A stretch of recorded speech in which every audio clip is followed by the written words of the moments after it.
জয় পরাজয়, যিনি জয় পরাজয় নিয়ে ভাবলেন তিনি প্রথমেই নিজের কাছে হেরে গেলেন। আমি পুরোপুরি আমার কাজ আমাদের জগৎ জনগণের সামনে, নাগরিকের সামনে রেখেছি।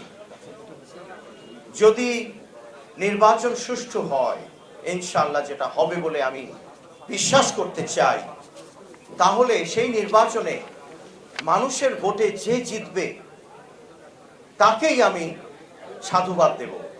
সেটা আমি হলে আপনাদের মাধ্যমে আমি সাধুবাদ নেব, আমি নিজেকেও বলবো কিছু কাজ করেছো, এবার দায়িত্ব নিয়ে আগাও। আর যিনি অন্য কেউ যদি হয় তাকে সহায়তা করব কাজগুলো করবার জন্য। কিশোর গ্যাং এবং সাইবার বুলিং বলে অনলাইনে আপনারা অনেকেই বিষয়টাকে জানেন। এগুলো হয়তো আজকের জন্য মনে হচ্ছে ক্ষুদ্র বিষয়, সাইবার বুলিং নিয়ে কথা বলা, কিন্তু এটা আমার সার্ভেতে উঠে এসছে।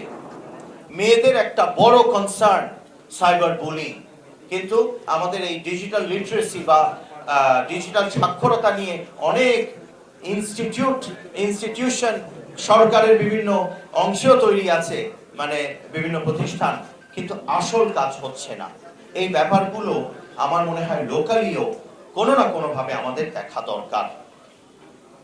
আমাদের মাদকের ব্যাপারটাও এটা বোধহয় আমি আমার ওই 4 বছর বয়স থেকে শুনে আসছি, কিন্তু এটার সমাধান হচ্ছে না।